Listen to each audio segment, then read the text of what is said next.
Bom dia! Na aula de hoje, nós veremos novos aspectos da tensão superficial, como a dissorção, o excesso superficial, e na próxima aula nós veremos molhabilidade, capilaridade e umectação. Conforme nós mencionamos na aula anterior, uma interface entre dois líquidos immiscíveis, como é o caso do exemplo do óleo e da água, não tem uma camada com uma molécula de espessura. Então, existe uma espessura aqui na interface com algumas propriedades que são diferentes das duas fases principais. Quando nós definimos a tensão interfacial, a gente imagina uma linha divisória nessa região, e quando nós colocamos essas duas fases em contatos, as regiões interfaciais sofrem mudanças, né, resultando numa mudança de energia interna também. Se nós tivéssemos uma sonda no interior das fases, a gente, por exemplo, se eu colocasse uma sonda na fase aquosa e fosse movimentando essa sonda até chegar à interface e continuasse movimentando até a fase oleosa, a gente ia começar a observar desvios na composição, na densidade, na estrutura, e quanto mais próximos nós estivéssemos da interface, maiores seriam os desvios, até que as sondas chegassem nas fases homogêneas, que seriam as duas fases Book. Então, existe uma camada aqui de transição na interface, e a espessura dessa camada vai depender das interfaces que estão em contato e também de outros fatores. E como a gente viu anteriormente também, uma das definições da tensão superficial é que é dada pela variação da energia livre de Gibbs pela variação da área numa temperatura e pressão constante. Então, ela nada mais é do que a variação da energia livre de Gibbs por unidade de variação de área da superfície de um sistema, ou até mesmo a tendência de uma superfície encolher, por unidade de comprimento, que é uma outra definição que nós vimos. E a gente viu também que um pré-requisito para a existência dessa interface de forma estável é que essa energia livre de Gibbs aqui, ela tem que ser positiva, essa energia livre de formação da interface tem que ser positiva. Caso contrário, os dois líquidos vão formar uma mistura miscível. Então, o que eu quero dizer com isso? Que a energia livre de Gibbs deve aumentar se a área da interface aumentar. Nós observamos isso quando a gente analisa a contribuição da tensão superficial para a energia livre de 1 kg de água em um bloco só, que é uma contribuição muito pequena, e do mesmo quilo de água na forma de muitas gotinhas nanométricas. A gente fez essa análise na primeira aula de tensão superficial. Então, certamente a gente vê, que a contribuição se torna muito importante da tensão superficial para a energia livre de Gibbs. E essa equação de tensão superficial, dada pela energia por unidade de área, então nós temos uma dimensão aqui em milijoules por metro, ela vai ser dimensionalmente equivalente à tensão superficial ou interfacial determinada pela razão entre a força e a unidade de comprimento, que é dada em milinewtons por metro. Na última aula sobre tensoativos, nós vimos o comportamento dinâmico, da tensão superficial, quando a gente observa um sistema no qual existe uma mistura homogênea do tensoativo em um solvente. No caso, o que a gente analisou era o solvente água. Então, nós tínhamos observado as mudanças que ocorrem quando um sistema em equilíbrio ele é agitado e como os tensoativos migram até atingir um novo equilíbrio. Esse fenômeno no qual os tensoativos migram para a superfície, a gente chama de um fenômeno de adsorção de surfactante, tanto na superfície quanto numa interface, como nas superfícies aqui do recipiente, a gente chama de adsorção. E geralmente existem duas abordagens para o tratamento da adsorção de um surfactante na interface líquido-líquido. A primeira abordagem, adotada por Gibbs, trata da adsorção como um fenômeno de equilíbrio em que a segunda lei da termodinâmica pode ser aplicada usando as quantidades de superfície. A segunda abordagem, conhecida como abordagem da equação de estado, trata o filme do surfactante como uma camada bidimensional com uma pressão superficial que pode ser relacionada ao excesso de superfície, que é uma quantidade de surfactante absorvido por unidade de área. Então, nós vamos estudar um pouco desse fenômeno da distorção de superfície. Para estudar o fenômeno da distorção de surfactante, existe uma isoterma, que é a isoterma de adsorção de Gibbs. Ela tem esse nome porque Gibbs derivou uma relação termodinâmica entre a tensão superficial ou interfacial e um excesso de superfície, que é a adsorção por unidade de área. O ponto de partida dessa equação é a equação de Gibbs do Rehm, dada aqui pela equação 1, onde a variação da energia livre de Gibbs é igual a menos a entropia, vezes a variação da temperatura, mais a área, vezes a variação da tensão superficial, mais o somatório do número de mols de cada componente, vezes a variação do potencial químico de cada um dos componentes. Se nós considerarmos a temperatura constante e o equilíbrio, onde a taxa de adsorção ela é igual à taxa de distorção, a nossa variação de energia livre vai ser zero e o ΔT vai ser zero.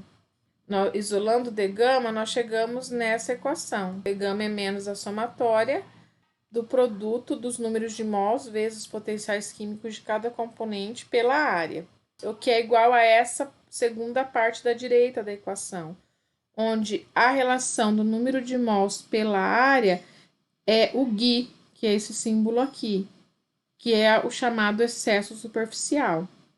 Então, isso aqui seria uma forma geral da isoterma de adsorção de Gibbs.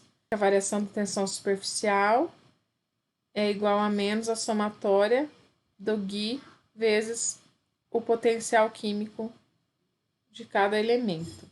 O caso mais simples dessa isoterma é um sistema de dois componentes, né, em que o soluto, que a gente coloca o índice 2, é um componente tensoativo, né, que é o adsorvido na superfície de um solvente, que é representado pelo índice 1. Nesse caso, essa equação aqui pode ser reescrita e apresentada aqui na equação 3. Né? Então, o somatório a gente já coloca aqui, passou o sinal negativo para o lado esquerdo, e a gente tem aqui a somatória dos componentes vezes os seus potenciais químicos. Eu coloquei a equação novamente aqui. Então, essa letra G, ela representa o número de mols do componente 1 e o número de mols do componente 2.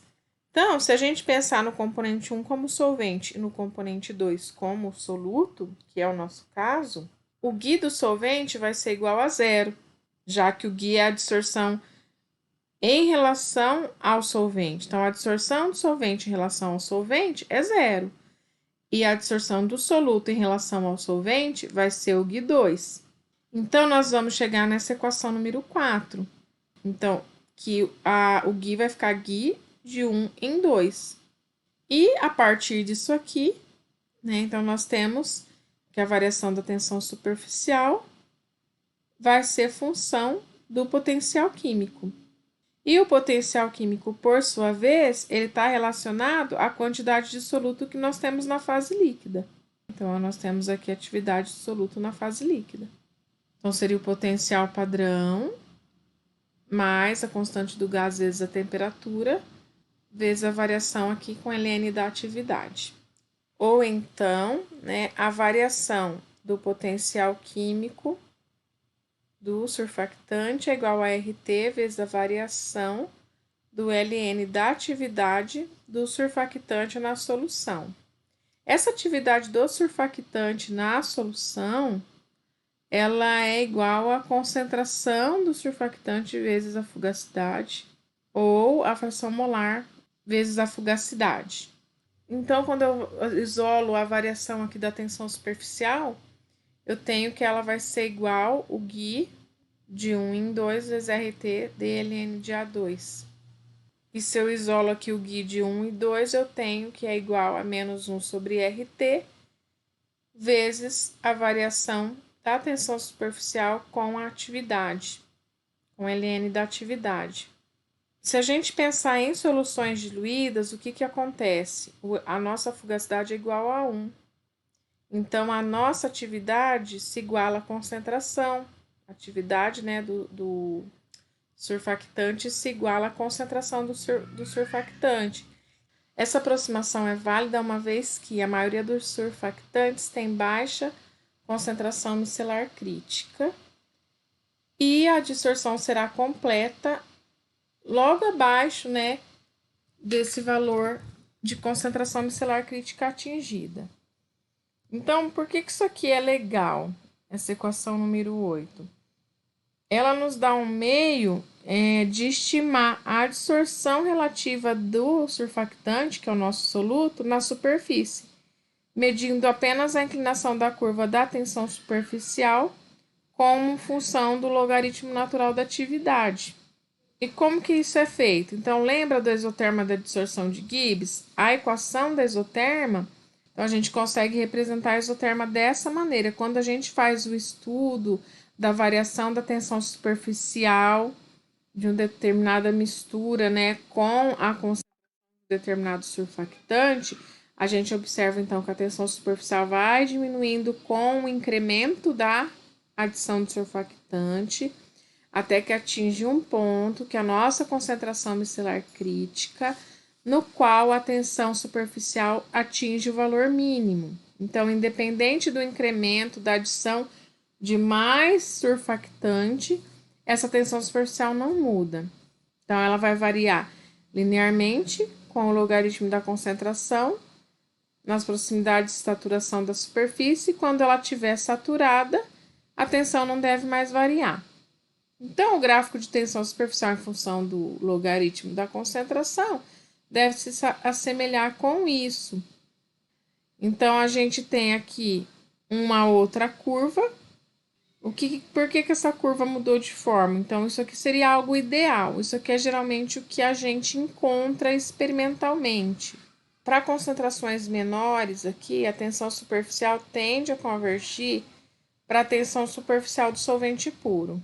É natural que essa convergência seja assintótica. Portanto, um experimento, quando a gente faz experimentalmente a medida da variação da tensão superficial em várias concentrações, a gente encontra geralmente esse comportamento.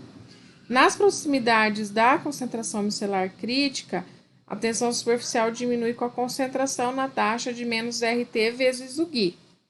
E o Gui é o número dessas moléculas em excesso na superfície, em relação ao seio da solução, por unidade de área.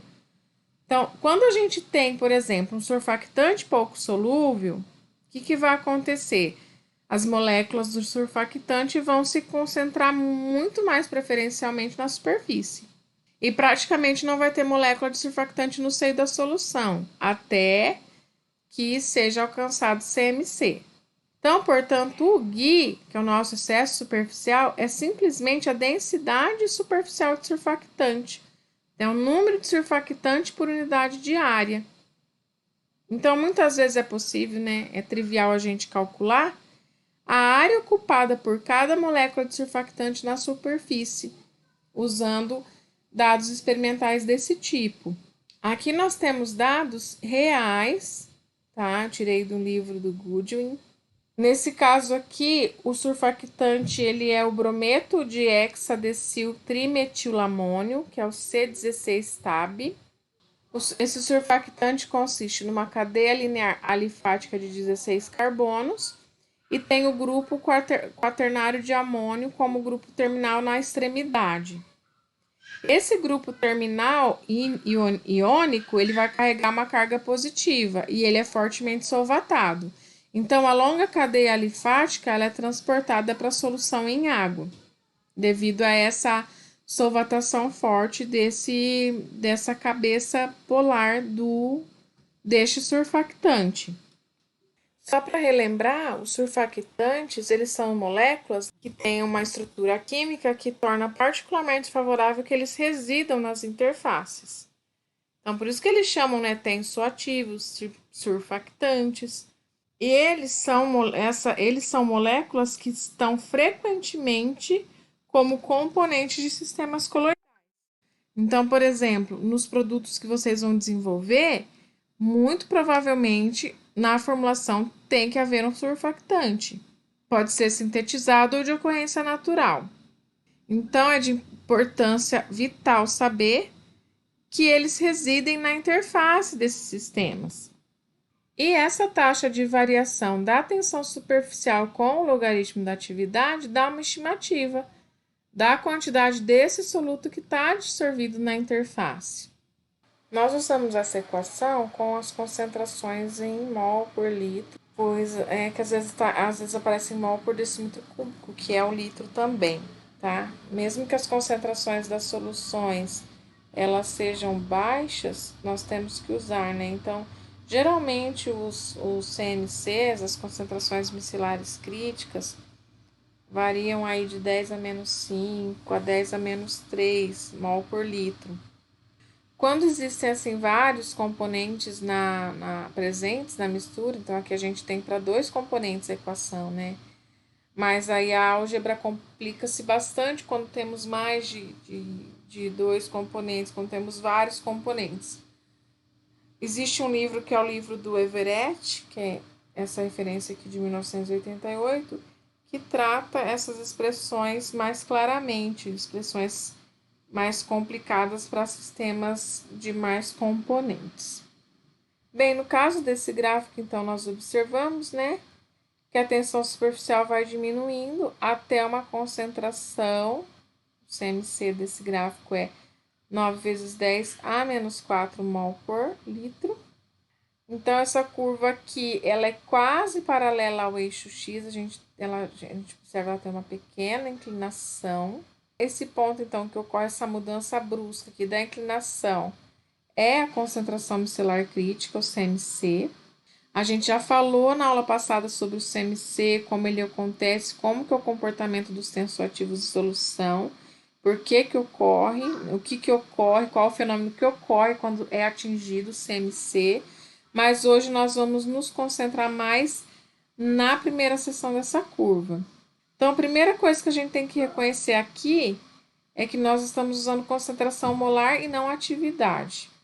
E, embora essas concentrações sejam baixas, os coeficientes de atividade eles serão ligeiramente inferiores a 1. Então, mesmo que os nossos resultados sejam aproximados, eles ainda assim são úteis. Aí, o que a gente tem que fazer para usar esses dados? A gente tem que pegar a inclinação limite da curva anteriormente ao CMC.